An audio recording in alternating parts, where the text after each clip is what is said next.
कहते हैं प्रकृति बहुत खूबसूरत होती है और इस बात का एहसास मुझे हुआ मसूरी में आकर। मसूरी जिसे पहाड़ों की रानी यानी कि क्वीन ऑफ हिल्स कहा जाता है। मसूरी जाने से पहले मैंने मसूरी के बारे में लोगों से मूवीज़ में और वीडियोस में खूब सुना था, लेकिन जब मैंने मसूरी की खूबसूरत वादियों को अपने आँखों से देखा तो मन को एक अलग ही सुकून मिला।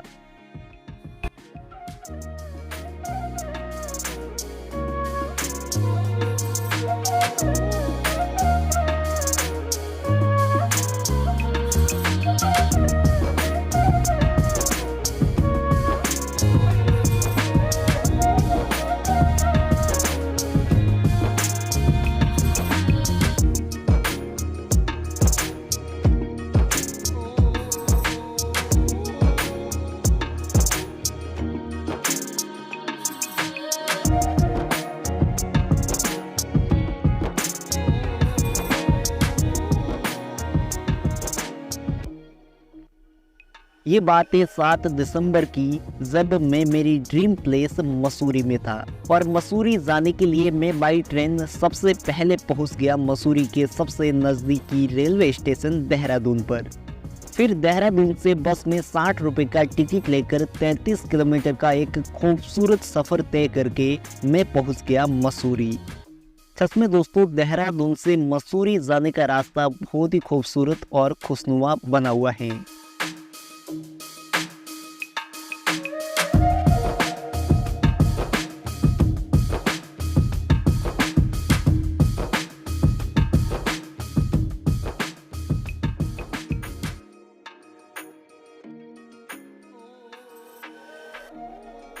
अब मसूरी पहुंचने के बाद मैंने सबसे पहले मसूरी में घूमने के लिए स्कूटी रेंट की, जिसका मैंने एक दिन का 400 रुपये दिया था। और स्कूटी रेंट करने के बाद मैं निकल पड़ा मसूरी की खूबसूरत टूरिस्ट प्लेस को एक्सप्लोर करने के लिए, जिसमें मैं सबसे पहले निकल पड़ा केम्प्टी फॉल्स को विजिट करने के लिए। और मसूरी से केम्प्टी फॉल्स तक जाने का रास्ता बहुत ही खूबसूरत और शानदार व्यू से भरा हुआ है और इन व्यू और खूबसूरत नज़ारों का आनंद लेते हुए मैं केम्प्टी फॉल्स की तरफ आगे बढ़ रहा था। केम्प्टी फॉल नीचे की ओर आया हुआ है, जहाँ तक जाने के लिए रोपवे का ऑप्शन मौजूद है, लेकिन मैं पैदल ही केम्प्टी फॉल के लिए निकल पड़ा और कुछ ही समय में मैं केम्प्टी फॉल्स पर पहुँच गया। केम्प्टी फॉल्स में लोगों को एंजॉय करते देख मेरा भी मन कर रहा था कि मैं भी इस खूबसूरत जगह पर पानी में एंजॉय करूं, लेकिन सर्दियों का टाइम था और सर्दी भी काफ़ी ज़्यादा हो रही थी, इसलिए मैंने यहाँ पर नहाना अवॉइड किया। लेकिन मैंने यहाँ की व्यूज़ और यहाँ की खूबसूरती को काफ़ी ज़्यादा एंजॉय किया।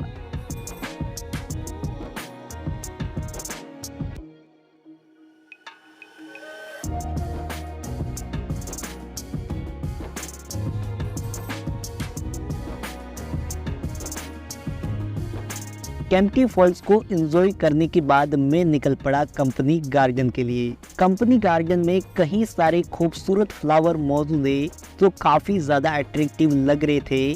साथ ही इस गार्डन में मौजूद छोटे बड़े वाटरफॉल और यहाँ की नेचुरल ब्यूटी इस प्लेस की खूबसूरती में 4 चांद लगा रही थी।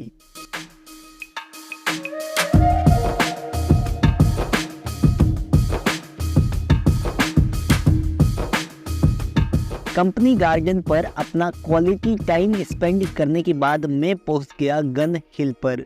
वैसे तो गन हिल तक जाने के लिए रोपवे की फैसिलिटी अवेलेबल है, जिसमें आप 200 रुपये का टिकट लेकर गन हिल की राउंड ट्रिप कर सकते हैं, लेकिन मेरा बजट कम था, इसलिए मैं मॉल रोड से 500 से 600 मीटर की पैदल ट्रैकिंग करके ही गन हिल पर पहुंच गया। गन हिल से हिमालयन माउंटेन रेंज का बहुत ही खूबसूरत और प्यारा नज़ारा देखने को मिलता है। इस नज़ारे को देखने के बाद मेरे मन को एक अलग ही सुकून मिला। साथ ही गन हिल पर कुछ खाने पीने की शॉप्स और गेम्स खेलने के भी ऑप्शन मौजूद थे, जिसे यहाँ पर टूरिस्ट काफ़ी ज़्यादा एंजॉय कर रहे थे। मैंने अपना अच्छा खासा टाइम गन हिल पर स्पेंड किया और गन हिल घूमते घूमते शाम हो चली थी और फिर शाम के समय में मैं पहुंच गया मसूरी के फेमस मॉल रोड पर। और शाम के समय में लगभग सभी टूरिस्ट मसूरी के मॉल रोड पर खाने पीने के लिए और अपना टाइम स्पेंड करने के लिए पहुंच जाते हैं।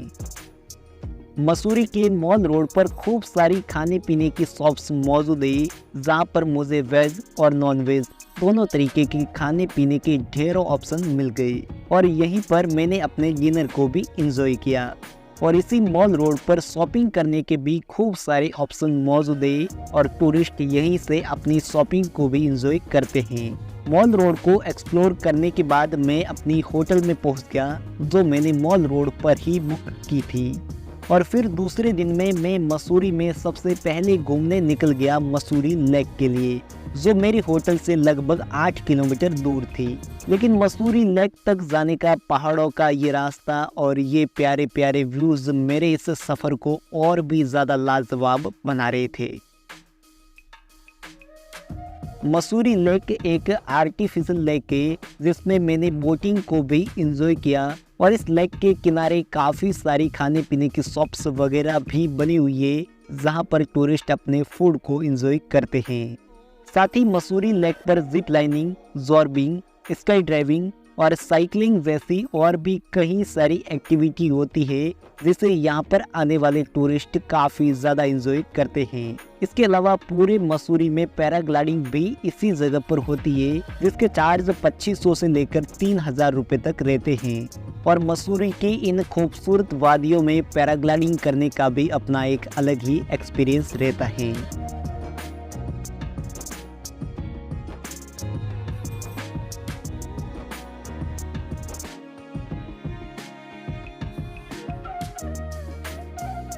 मसूरी लेक से निकलकर मैं पहुंच गया बट्टा फॉल्स के लिए। बट्टा फॉल्स मेन रोड से थोड़ा नीचे की ओर आया हुआ है, जहां तक जाने के लिए रोड और रोपवे दोनों ऑप्शन मौजूद है। रोपवे में बट्टा फॉल्स की राउंड ट्रिप का 150 रुपये का टिकट लिया जाता है और रोपवे से जब हम बट्टा फॉल्स के लिए जाते हैं तो हमें मसूरी के बेहद ही खूबसूरत नज़ारे देखने को मिलते हैं। और कुछ समय के बाद ही मैं आंखों को सुकून देने वाले इस खूबसूरत वाटरफॉल पर पहुंच गया।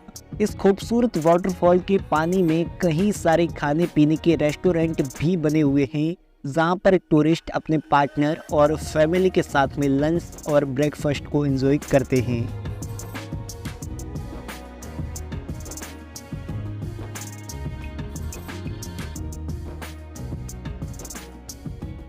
इस वाटरफॉल के जस्ट पास में एक और एडवेंचर पार्क भी आया हुआ है। टूरिस्ट अपना क्वालिटी टाइम स्पेंड करने के लिए और एडवेंचर एक्टिविटी करने के लिए इस पार्क में भी ज़रूर आते हैं।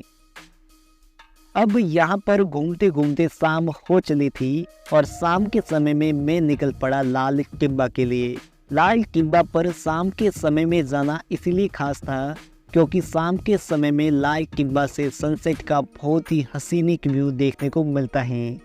अब लाल टिब्बा पर सनसेट को एंजॉय करने के बाद अंधेरा होना शुरू हो गया था और अब सर्दी भी काफ़ी ज़्यादा होने लगी थी, लेकिन फिर भी मैं धीरे धीरे अपनी स्कूटी से मॉल रोड पहुंच गया और फिर मॉल रोड पर मैंने डिनर को एंजॉय किया और साथ में मॉल रोड पर आए हुए घंटाघर को भी मैंने विजिट किया, जहाँ से घंटे की आवाज़ आज भी आती है।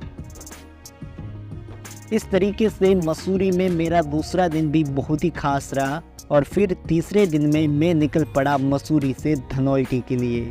लगभग सुबह के 8 बजे के आसपास में मैं धनौल्टी के लिए निकल पड़ा और मुझे अंदाज़ा था कि मैं 10 बजे तक धनौल्टी पहुंच जाऊंगा, क्योंकि दूरी मात्र 55 किलोमीटर की थी और मुझे ये अंदाज़ा था कि मैं 2 घंटे में ये दूरी तय कर लूँगा।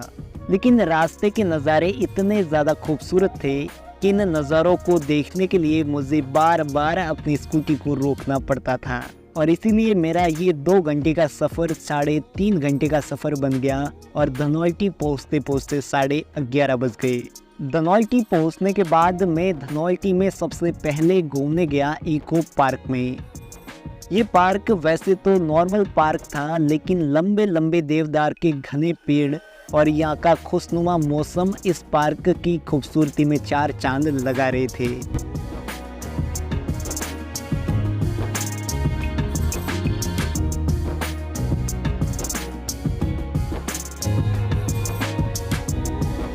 इको पार्क घूमने के बाद मैं निकल गया सुरकंडा देवी टेम्पल के लिए।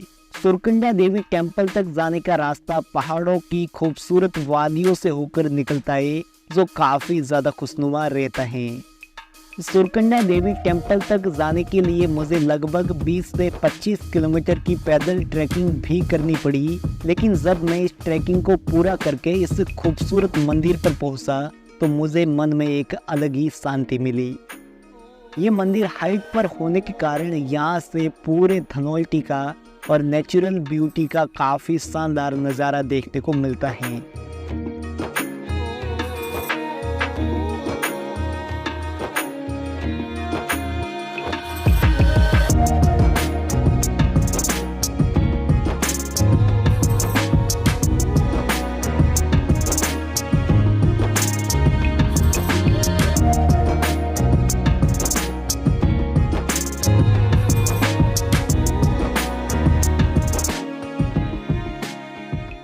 मेरे पास में समय कम था, इसलिए अपने आप से ये वादा करके वापस मसूरी की ओर निकल पड़ा कि अब की बार जब भी धनोल्टी आऊँगा तो कम से कम 2 दिन यहाँ पर रुककर यहाँ की खूबसूरती को ज़रूर एंजॉय करूँगा।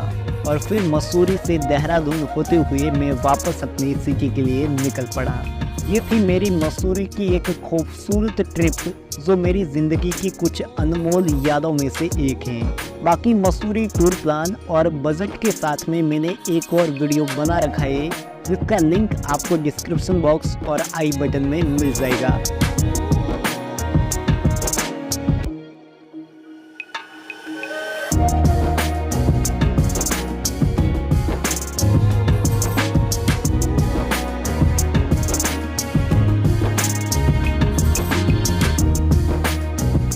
न गवाओ अपना वक्त इन फालतू की चिंताओं में, ज़रा अपने दुखों के समुद्र से बाहर निकल कर देखो, ये दुनिया बहुत खूबसूरत है। धन्यवाद। जय हिंद, जय भारत।